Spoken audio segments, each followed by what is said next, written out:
Okay जी class, अस्सलाम वालेकुम। आज की लैब में हम लोग इन्वर्टिंग और नॉन इन्वर्टिंग ऑपरेशनल एम्पलीफायर को देखेंगे। आपके पास ऑपरेटर्स और उसके ऑब्जेक्टिव्स हैं। इस बेसिकली लैब का मकसद ये है कि हम इन्वर्टिंग और नॉन इन्वर्टिंग एम्पलीफायर की को डिफरेंट इनपुट्स दें और उनका बिहेवियर देखें कि वो आउटपुट किस तरह की प्रोड्यूस करते हैं। आई होप कि आप लोगों ने थ्योरी के अंदर सिर्फ इन्वर्टिंग और नॉन इन्वर्टिंग एम्पलीफायर नहीं पढ़े होंगे। इसके अलावा भी आपने कंपेरेटर, इंटेग्रल और डिफरेंट किस्म के एम्पलीफायर देखे होंगे। तो हम लोग स्टार्ट करते हैं इसको एम्पलीफायर, नॉन इन्वर्टिंग एम्पलीफायर से। मैं फार्मूले वाला डिस्कस नहीं करूँगा क्योंकि ये आप लोगों की थ्योरी का पार्ट है। हम लोग डायरेक्ट चलते हैं उस सर्किटरी के ऊपर जिसको आपने इम्प्लीमेंट करना है, और हम पहले इन्वर्टिंग एम्पलीफायर को देख लेते हैं। इन्वर्टिंग एम्पलीफायर का जो सर्किट है, जैसे कि आपको इसका नाम एक्सप्लेन कर रहा है कि आपके पास जो इसकी आउटपुट जनरेट होगी वो आपके पास इन्वर्टेड फॉर्मेट में होगी। इन्वर्टिंग हम इसको कहते क्यों हैं, आपने ये चीज़ ध्यान में रखनी है कि हम जो इनपुट वोल्टेज प्रोवाइड करने जा रहे हैं, जो कि यहाँ पे 1 वोल्ट पीक वैल्यू है, ये हम डायरेक्टली इनपुट देने जा रहे हैं नेगेटिव टर्मिनल को। हमारा जो एम्पलीफायर होता है इसकी 3 इम्पॉर्टेंट पिन्स होती हैं। आल दो जो हमारे पास लैब के अंदर या लैब के एनवायरनमेंट में 741 नाम की जो आईसी है, उस आईसी के आपके पास 8 पिन्स होती हैं, और उन 8 पिन्स के अगेंस्ट हम डिफरेंट वैल्यूज सेट करते हैं और फिर हमारे पास आउटपुट आती है। बट जो वर्चुअल ये ऑप एम्प 3T वर्चुअल नाम का एम्पलीफायर है, आपने सेलेक्ट अ कंपोनेंट में जाना है, यहाँ से ऑल ग्रुप्स को सिलेक्ट करना है एंड देन ऑल फैमिलीज को सिलेक्ट करना है, और आपने यहाँ पर लिख देना है OP-AMP। तो आपके पास ऑप एम्प 3 टर्मिनल्स का वर्चुअल आ जाएगा। ये हम लोग यहाँ पर यूज़ करने जा रहे हैं। ऑल्दो इसमें 5 टर्मिनल्स का भी है, बट हमें ज़रूरत नहीं है। लैब में जब आप लोग काम करोगे तो आप इस तरह का 5 टर्मिनल का ही कनेक्ट करोगे। इसमें यहाँ पर पॉजिटिव VCC और यहाँ नेगेटिव आप दोगे इसको, जो कि हम बेसिकली लिमिट सेट कर रहे होते हैं आउटपुट के हवाले से। बट चूँकि ये सिमुलेशन है तो इसमें हमारा कंसर्न नहीं है। यहाँ पर ऐसा होगा इस तरह कि आपकी जितनी भी इनपुट होगी उसके अगेंस्ट जितना मर्जी गेन बन रहा होगा वो ऑसिलोस्कोप आपके आउटपुट पे दिखा देगा। लेकिन हमारे पास लैब इन्वायरमेंट में हार्डवेयर के ऊपर इश्यूज़ ये होते हैं कि हमारे पास इनफाइनाइट या मैक्सिमम वोल्टेज की लिमिटेशंस होती हैं। हम वो डिस्प्ले नहीं कर पाते due to the hardware restrictions. तो उसलिए फिर हमारे पास प्लस VCC और नेगेटिव टर्मिनल पे वोल्टेज देना ज़रूरी होता है कि वहाँ पे हम लिमिट कर दें कि -12 से +12, -15 से +15 या -10 से +10 के दरमियान आपने वोल्टेज दिखाना है। और यहाँ पर आप ये समझो कि ये बिल्ट इन इसके अंदर +10 से -10, ये +15 से -15 अकॉर्डिंग टू योर गेन इसमें सेट हुआ है। मैंने 1 वोल्ट पीक सेट किया है और 1 किलोहर्ट्ज़ की फ्रीक्वेंसी दी है, और ये हमारे पास इनपुट पे जा रही है नेगेटिव टर्मिनल के ऊपर। ये मेरे पास RF कनेक्टेड है जिसको हम R2 यहाँ लिखा हुआ है 10 किलो ओम का, और R1 भी मेरे पास 10 किलो ओम का है। पॉजिटिव टर्मिनल मेरे पास ग्राउंड होने जा रहा है, और यहाँ पर जो नेगेटिव टर्मिनल है पावर सप्लाई का वो भी ग्राउंड पे का है।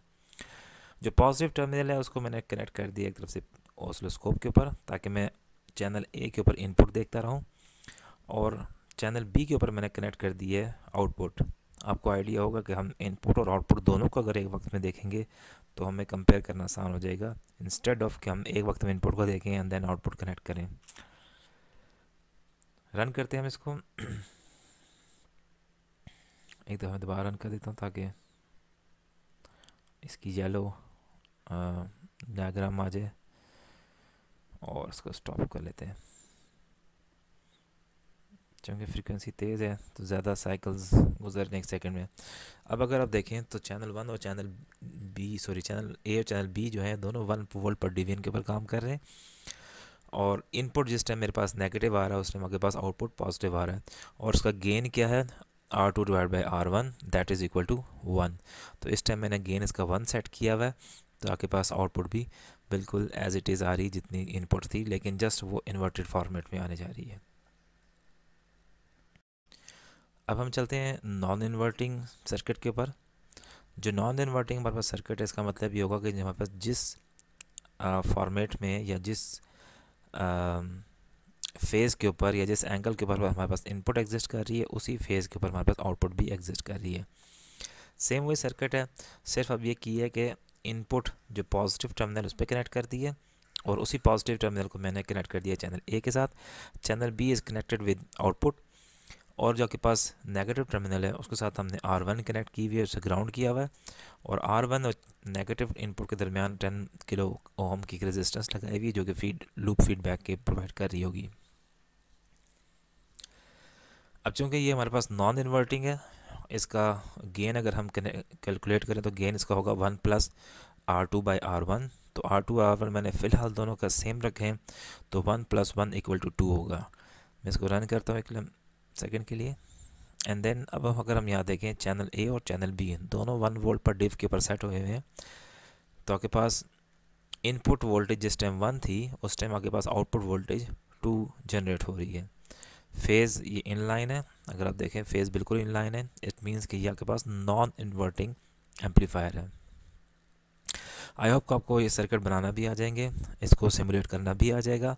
अब आपने क्या करना होगा कि आप यहाँ पर सिर्फ अपनी लर्निंग के लिए यहाँ पर आप R1 और R2 की डिफरेंट वैल्यूज़ रख के देखें कि आपके पास आउटपुट पे क्या चेंज आता है। अब हम चलते हैं टास्क की तरफ।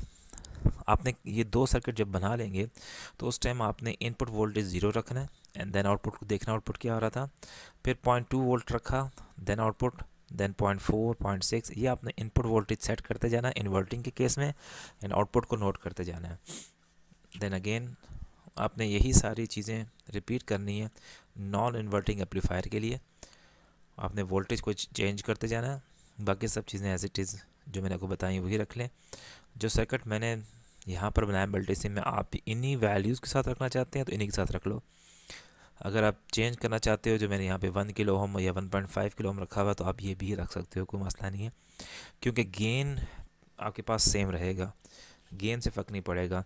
एक स्टूडेंट है जिसने 0.2 वोल्ट इनपुट रखी, उसकी आउटपुट 0.4 आ रही है, तो गेन ऑब्वियसली 2 है।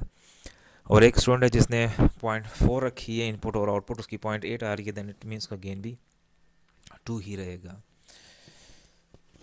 अब हम चलते हैं टास्क की तरफ। आपके पास यहाँ पर मल्टीपल टास्क हैं, मैं जस्ट एक टास्क को देख लेता हूँ और फिर आपको एक्सप्लेन कर देता हूँ ताकि आप लोगों को क्लियर हो जाए चीज़। यहाँ पे लिखा हुआ है कि आपने कैलकुलेट करना है, मैयर आप नहीं कर सकते, एंड सिमुलेट करना है वी आउट को, और गेन आपने कैलकुलेट करना है, सॉरी सिमुलेट करना है, एंड कैलकुलेट भी करना है आपने। ये चीज़ ध्यान में रखनी है आप लोगों ने। तो आपके पास R2 की वैल्यू यहाँ पर 100 किलो है, R1 की वैल्यू 1 किलो है, 1 मिली वोल्ट की इनपुट वोल्टेज है जो कि हम दे रहे हैं उसको नॉन इन्वर्टिंग टर्मिनल के ऊपर। इट मीन्स आपके पास आगे आउटपुट इन फेज़ आ रही होगी। चूँकि ये डीसी सप्लाई है तो इसलिए आपका पास कंसर्न नहीं है कि ये एफ़ की वैल्यू क्या होनी चाहिए। और वी इन चूँकि जब गिवन है तो फिर आपने 1 मिली वोल्ट ही रखना है। जिस केस में वी इन ना गिवन हो तो वहाँ पर आपने 1 वोल्ट वी पीक सेट करना है। अब हम चलते हैं सर्किट के ऊपर। ये सर्किट मैंने ऑलरेडी इम्प्लीमेंट कर लिया था। R1 की वैल्यू 1 किलो, R2 की 100 किलो, और 1 मिली वोल्ट इनपुट देने जा रहे हैं। अब मैं इसको रन करता हूँ, आई होप कि आउटपुट आ रही होगी। मैं जस्ट एक प्रोब उठाता हूँ एंड आउटपुट टर्मिनल पे कनेक्ट करने जा रहा हूँ। अब आपने चीज़ जो सबसे इंपॉर्टेंट ध्यान में रखनी है कि जब मैं प्रोब जिस टाइम पे कनेक्ट कर दूँगा, आपको जहन में होना चाहिए कि ये probe with respect to ground output दे रही होगी। ये चीज़ आपके बहुत क्लियर होनी चाहिए कि आपके पास ये probe output with respect to ground दे रही होगी, यानी पॉजिटिव टर्मिनल यहाँ पर एंड नेगेटिव टर्मिनल यहाँ पर होगा वी आउट का। आगे बस वी की वैल्यू आ रही है 101 मिली वोल्ट, इनपुट 1 दिया था, आउटपुट 101 मिली आ रहा है। देन इट मीन्स कि हम कैलकुलेट कर सकते हैं कि आपके पास इसका गेन क्या होगा। सो 101 मिली डिवाइड बाय 1 मिली, ऑब्वियसली 101 ही होगा इसका गेन। आई होप को आपको ये समझ आ गई होगी बात। वी आउट भी आपको समझ आ गया, इसका गेन भी पता लग गया, एंड आपके पास ये टास्क कंप्लीट हो गया। आपने इसकी कैलकुलेशन भी करनी है ताकि आपको बहुत और ज़्यादा चीज़ें क्लियर हो जाएं। ये टास्क नंबर 2 था। देन टास्क नंबर 3 आपके पास होगा, यहाँ पर ये सर्किट है, इस सर्किट को आपने इम्प्लीमेंट करना है, आपने इसके कैलकुलेशन भी करनी है और आपने इसकी सिमुलेशन करनी है कि इसका गेन कितना आएगा और इसकी वी आउट की वैल्यू क्या होगी। सेम नेक्स्ट टास्क है, आपकी मर्ज़ी, आप 741 डायरेक्ट यूज़ कर लो या आप ऑप एम्प 3 टर्मिनल का वर्चुअल यूज़ कर लें। एंड देन आपने कैलकुलेट करना है कि अगर आप 12 वोल्ट इनपुट पे देंगे तो आपके पास आउटपुट वोल्टेज कितना आएगा और गेन कितना आएगा। एंड फाइनली ये टास्क है, इसके अंदर भी आपके पास एक करंट का सोर्स भी है और आपके पास डिफरेंट किस्म की कन्फिग्रेशंस हैं। आपने आउटपुट को नोट भी करना है और गेन भी निकालना है। फाइनली ये टास्क मैंने लिखा हुआ है जहाँ पे कैलकुलेटेड और मेजर्ड का टेबल बना हुआ है, तो आपने मेजर्ड की बजाय यहाँ पर सिमुलेटेड का टेबल बनाना है। क्योंकि आप लोग मेजर्ड नहीं कर रहे हैं इसलिए आपने सिमुलेशन का टेबल बनाना है। आई होप आपको चीज़ें क्लियर हो गई होंगी सारी। और ये टास्क 2 से 4 नहीं 5 है, ये आपके पास 4 टास्क हैं। डिफरेंस टेबल आपने सिर्फ बनाना है कैलकुलेशन और सिमुलेशन के दरमियान। ठीक है, आपने इन्वर्टिंग और नॉन इन्वर्टिंग एम्पलीफायर जो हमने फर्स्ट 2 सर्किट बनाए थे उनका डिफरेंस टेबल बनाना है। वो टेबल एंड पे गिवन है, सिर्फ और सिर्फ आपने यहाँ पे वैल्यूज़ इंसर्ट करनी है, एक कैलकुलेटर डालते जाना और एक सिमुलेटर डालते जाना है आपने। आई होप के इसमें कोई चीज़ भी अनक्लियर नहीं होगी। थ्योरी आपने बहुत ज़्यादा डिटेल में पढ़ी हुई होगी और सर्किट मैंने मल्टीसिम में बना लिए हैं, तो आपको वीडियो में वो सर्किट भी नज़र आ जाएंगे। तो आई होप कि आपको कोई इशू नहीं होगा। Thank you so much. अल्लाह हाफिज़।